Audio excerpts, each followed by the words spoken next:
Good evening, everyone. I hope you've had a cracking weekend so far, and this will be a lovely finish to your night, I believe. We're in the edge gun section now. We've moved on from the hookers and the mids. Hope you've set up your team and you've got your own rankings as to who you want in your hooking and your mid position. We will have to see how all the other positions set up before you do, I think, lock in how many players are going to go in each spot as well. But it's good to have a general idea on what you're thinking. 49.5 and up is the average we're looking at here. There's two guys that are of interest that are very close to that 50 average, a tick under, that we will talk about.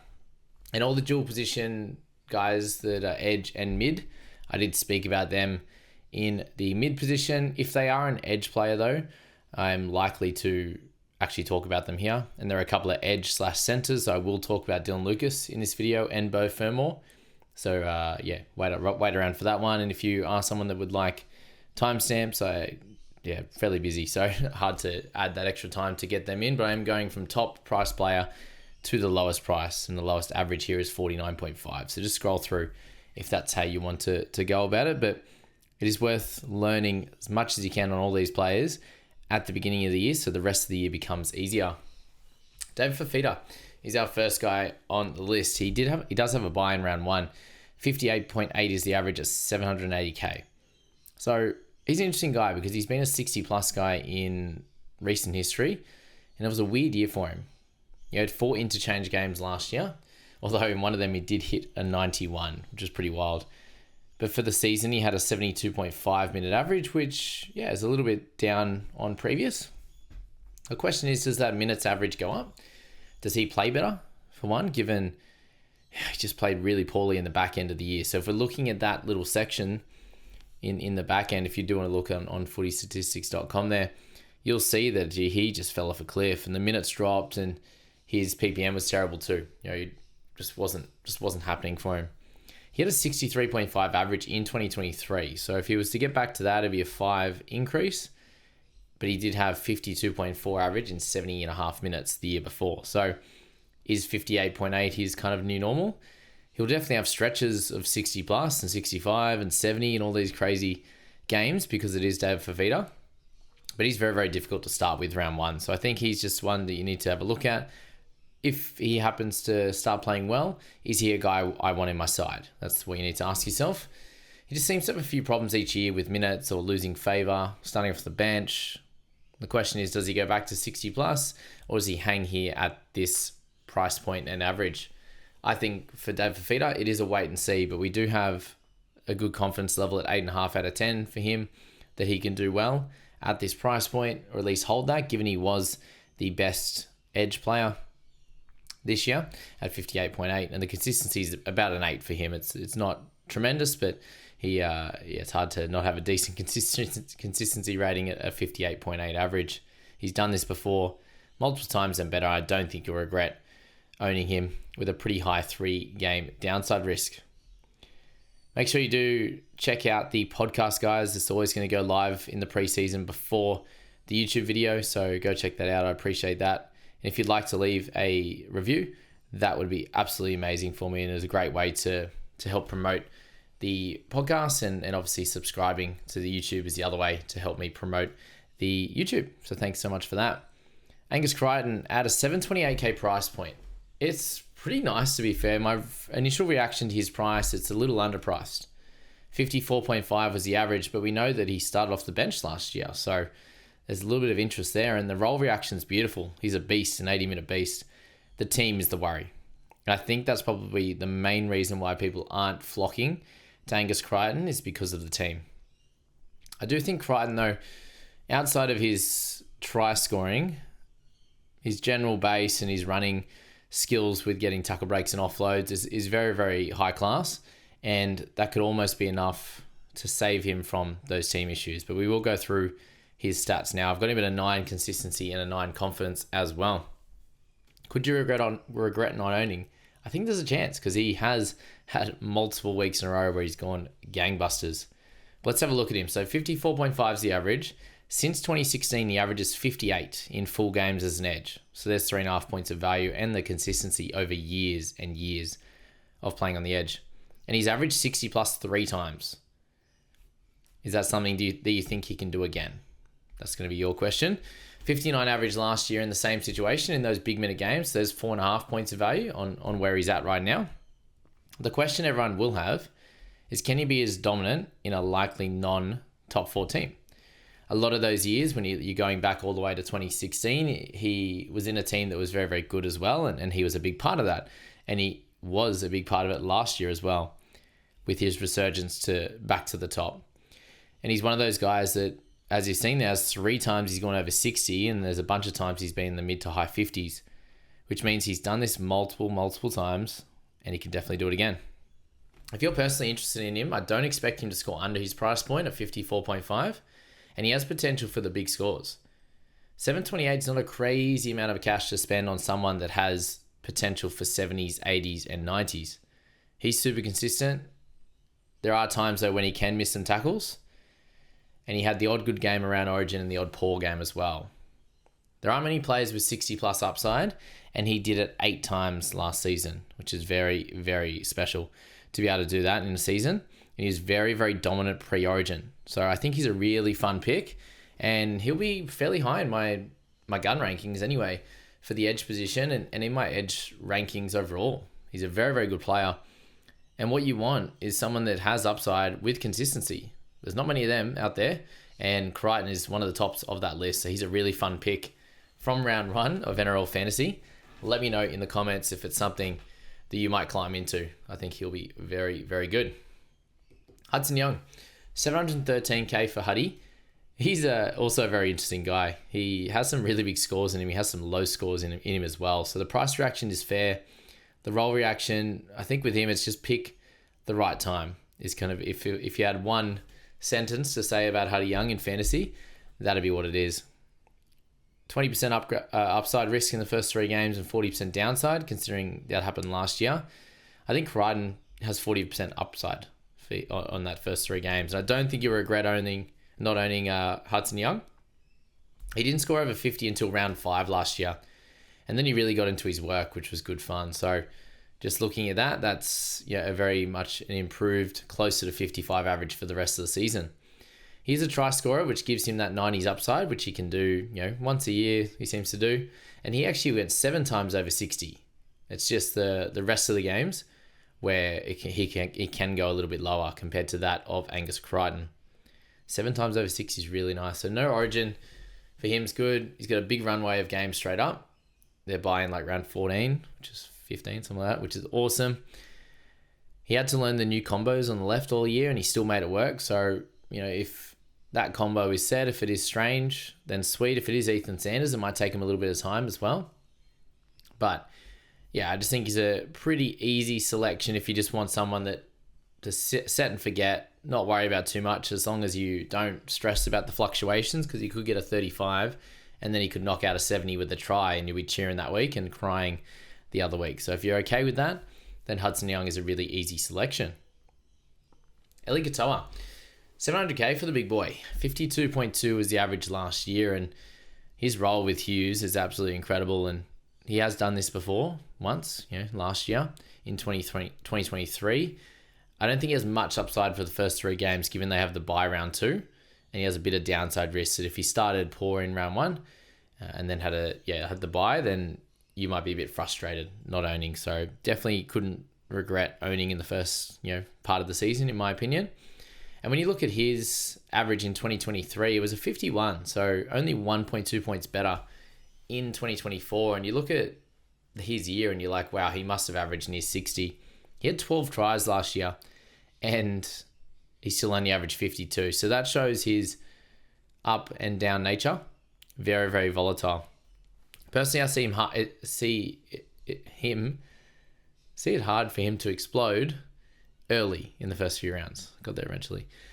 So I think look into him later if the price drops. But last year he went over 67 times, same as Hudson Young, but he did have 5 30s in his game also. And that's where that 52 comes from, rather than a 55 plus.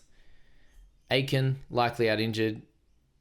With him, he's going to be he would have been next on our list, but he's a 50 plus average guy on the left edge, 50 to 54 type of range. So if he is fit and okay, then sweet, but I think you probably want to wait until he gets some fitness back in the legs and Does he go straight to 80 minutes? That's the big question with Aiken. Should have put that in bold, make it easy for me. There we are. And we move on to Jacob Preston, my favourite of the edges. I love watching him the most out of all these guys, followed by, I think, Angus Crichton, and then a guy a little bit later in Dylan Lucas. But Jacob Preston, 695k, it's a pretty solid price. Anything in the sixes for these type of players is juicy, as I've said there in the price reaction. I do think he has probably 10 to 15% downside on his role, just with the minutes that he has been playing, but a terrific consistency of 9, and the confidence I have in him this year is a 9 out of 10. He has done this 2 years in a row, so that's great news. Decent upside at 30%, a little bit downside risk at 25 that he doesn't really outperform or match his scoring right now. I do think there's a chance you could regret not owning Jacob Preston this year. So let's go through it. The draw card in him improving each year, the draw card I should say, is him improving each year as we saw last season. The dog's improving, and does he finally go into that 80-minute role like I think he deserves? Because last year, in 2023, it was a 54.5 in big minute games, which is what we're looking for here, taking out 2 67-minute games, so there's 2.5 points of value. In those big minute games again, in 2024, he went up to 57.9, which is actually 5.8 points of value, which is great. That does include 2 70-minute games as well, so it allows him to drop down to 70 every so often.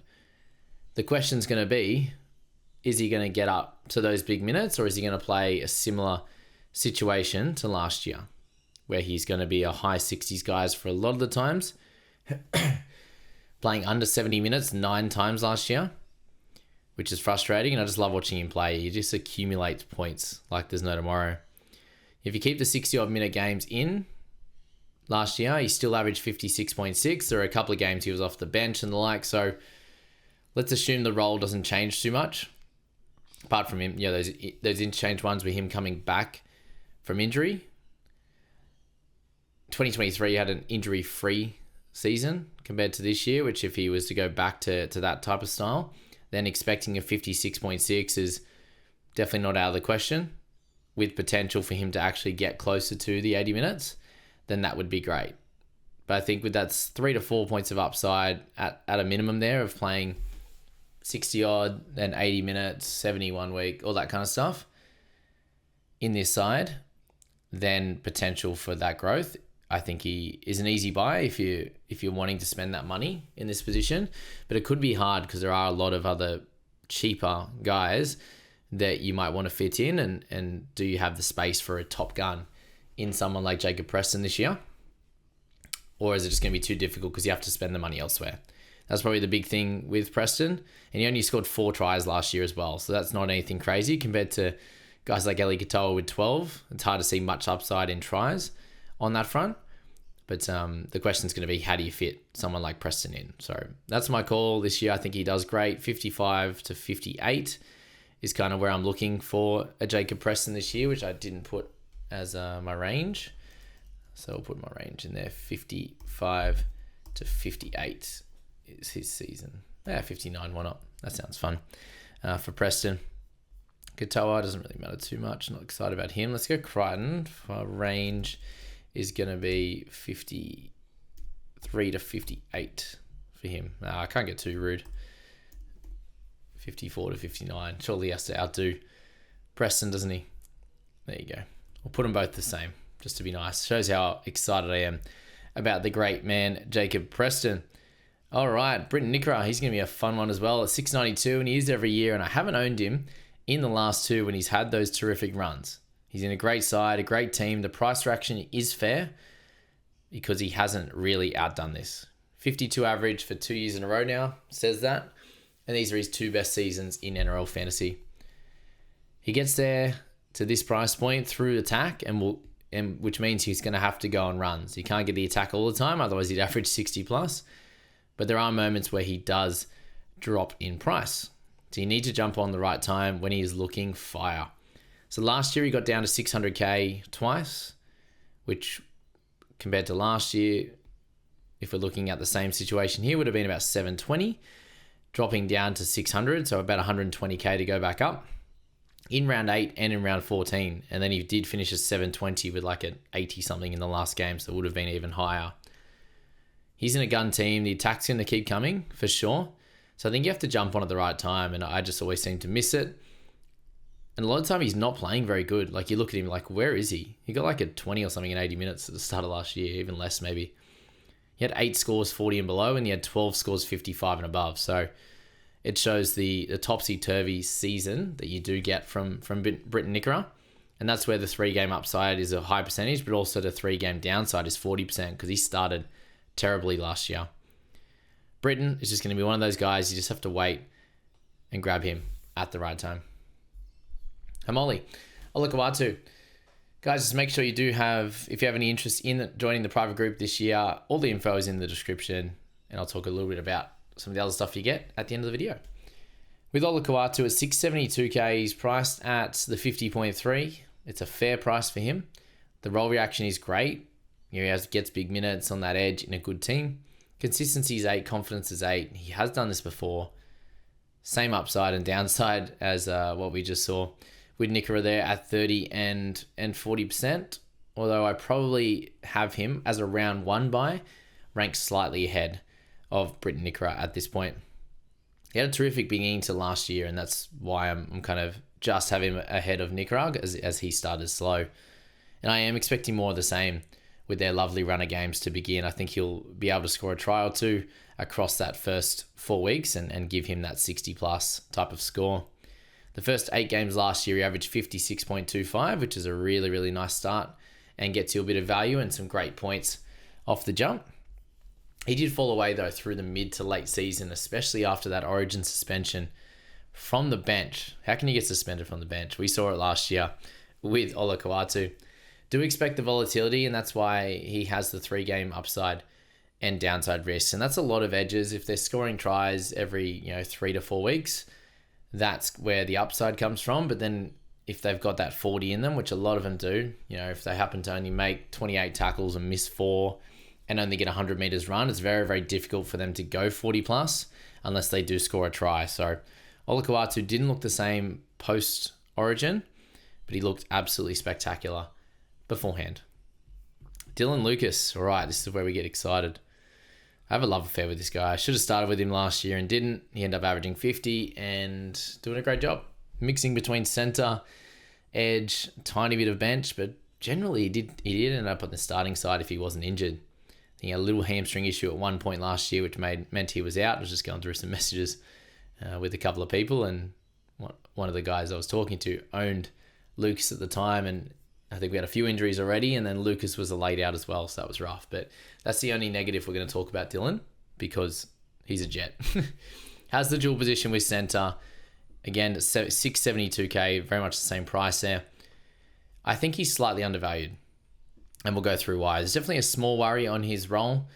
Really, it's around the minutes. I do think he'll be starting, but is it 80 minutes? And he is the guy that does get shifted to the centres. Consistency is a 9 for what he's done so far. The confidence is a 9 from my end. He has done this before. This is 2 years in a row now where smaller sample size the year before. But this year coming into it, he's played a lot more games, and he showed that he can still hit a 50 average with some more upside, I think, given he's a youngster. But 30% on the upside, 25% on the downside, just with the things I mentioned. I think there's a chance he could regret not owning at that center position or being able to merge between the two and rotate between the two. I do have him at a 50 to 55 5-round expectation, which will be fun. And let's go through it. So when he does start at edge, he's a 53.6 average man. So that's 470s with the DPP as well, which is good fun. So he has, so a little bit of upside in there with the 470s when he does score some tries, which is good and shows that the base is there. And that's shown by the 38.6 tackles and 3.2 misses. So netting just a tick over 32 from tackles and 110 on the running side. So there's 43 just in base there before you attach anything else in run meter, in tackle breaks and offloads and all the rest from there. In a team that does like to throw the footy around. Although the puck does seem to stop with Dylan, especially on that left-hand side. Last year he did score a few tries where he could have passed it, but play on, I'd say, especially if I was to be owning him. But hopefully, as long as he's scoring the tries, not butchering them. But he's going to continue to learn as well and get better as a player, given it's only going to be his second full season, as he's played a little bit the year before. Came in and just did a good job straight away, and then last year he really cemented his spot in this side. The big question is going to be, it's got him, it's got Kaipi's Paul, and it's got Tyson Frizzell, the three-headed snake that can only fit into two. And last year, Kaipi's Paul ended up in that starting side very, very quickly. But a lot of time it wasn't at the expense of a Lucas. He seemed to start plenty. As I said, he's got 470s in there. He played a couple of games at starting centre, where he happened to play really well also. You got Tyson Frizzell. He's gonna looks like he's gonna play more of a hybrid role, edge and middle. It seemed like those two were starting there in their opposed session recently, and then Kaipi's Paul was going to be more of a bench guy. If that's the case, then he can split some time through the middle, same as Frizzell, and split the minutes on Frizzell's side, unless Lucas ends up on that right hand side. It's going to be interesting how that one plays out. Like when we're going to talk about Ponga, we want to know that the halves are going to be stable and that they can play really, really well. That's all the questions that we do have, but that dual position is tasty for sure. Yeah, to have the consistency from someone like Lucas is going to be really, really cool. For me, with him, if you get through the round 4 bye, which I think you can easily could, he's someone that you can hold all season. They have no bye after round 4 bye, which you can get through. They don't have another bye until the third major bye in round 18. So that's a clean run of games for someone that's centre and edge dual, and seems to still do fairly well in centres, gets plenty of running in when he does get in that position. If you are looking for a further deep dive on Lucas, I've already gone through him a fair bit in the private group and going through those stats a little bit more and how that kind of looks. But for me, there's plenty of interest on my end with a chance to improve on those averages if they can get the halves sorted. I'm expecting him to be closer to a 55 guy. There are still question marks though, and similar to that with Preston, there are question marks. I think there's less question marks on someone like Angus Crichton, who is that little bit more expensive, but is an absolute jet and should be in a lot more sides for sure. That is Dylan Lucas. Both for more. Let's get into him. 665k for him, 49.8 is the average. He's got the centre dual as well. So those two guys are very, very similar. They both have an early bye, except Bo, he has his round 1 bye instead of the round 4, which is less exciting. But for Bo there, he's second year post ACL, which is always great news. All the stats say so. So I think he's slightly undervalued there as well. Roll reaction for him, it is perfect, but he does have that ability to fill in the centres as well at times. And he played a lot of games at starting centre, surprisingly enough, which we will go through. I have him between 48 and 53 average, so very similar to Dylan Lucas, just a tiny bit behind. But I still think that both of those guys are on a very similar level in terms of the quality that they will provide for you.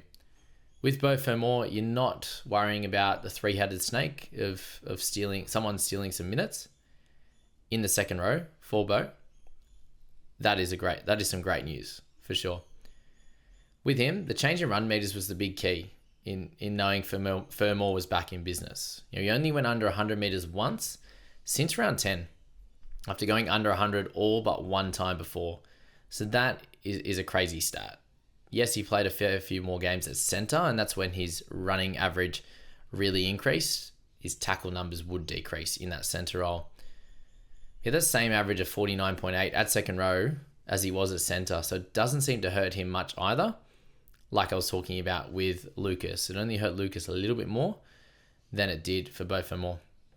He had 2 tries and 180 metres per game in those 6 games at centre that he started, which is pretty wild. And yeah, he played like a centre and ran the footy extra and did good work. He's an absolute unit. He runs the ball so hard. Since round 10, his lowest score of 40 and a highest score of 71. He had high 30s tackle. He is a high 30s tackle man on the edge, which is very similar to that of Dylan Lucas. He also had a 52 average in 2022. So if you want someone that's going to be consistent, yes, had some worries about moving out to the centre, but that didn't hurt him too much if you're just looking straight at the stats. To be honest, Bo Fermor, just straight off this, without any biases of enjoying watching him play, I had Fermor in Supercoach last year for a good chunk. He helped me in some, was just a bit meat and potatoes for Supercoach in others.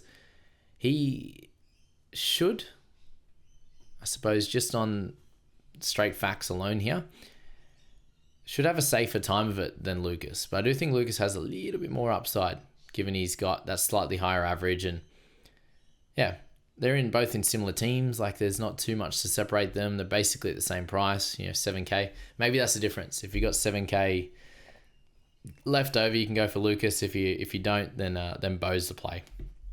Both going to be plenty of fun for sure. And to finish this video off, we got Hayden, 661K for him. It's a fair price. Not too much to say on Hayden, to be fair. 47 to 52 is my 5-round expectation on him. He scored 51.4 in non-injury games, which included 9 tries. There's plenty of 40s and plenty of 60s. So basically paying for what you get with him, similar to like a Hudson Young type, except Hudson does average that little bit more. What you see is what you get, I feel, for Hayden. And now without Ben Hunt, it does, in my opinion, become a little more difficult, just because he doesn't have one of the premier 7s in the game next to him. He's going to have Ilias and he's going to have Flanagan, who are solid, but then no Ben Hunt. So I think we'll leave it at that, guys. For all my edge, guns, middies, cheapies, all the positional rankings, not just edge, all the positions, strategy chat, please consider joining the private group. The info is in the description for that. There's competitions. There's all my rankings. There's seeing my team before anyone else does.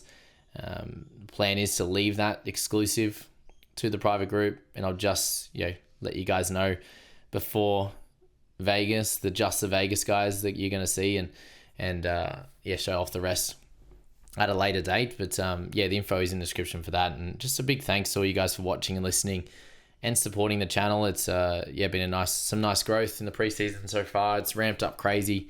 The app's out a couple of days ago, so that's exciting news as well. And we'll slowly get through, quickly. We'll continue to go through all the positions. I'm deep diving each day and kind of providing you the video as soon as it gets done in terms of the analysis. So thanks for being patient on that front. I like to go through things very thoroughly to make sure you guys are in the best position possible to do really well in NRL Fantasy in 2025. And then Supercoach, we'll be getting out the hooking video, I think tomorrow, which would be good, which is the last one I've kind of pushed to the side just to pump out a fair bit of fantasy stuff, given it came out later. Thanks so much for being here, guys, again. And I look forward to seeing you guys in the comment section. And if anyone wants to join the private group, love to see you in there as well. We're over 100 strong and continuing to grow.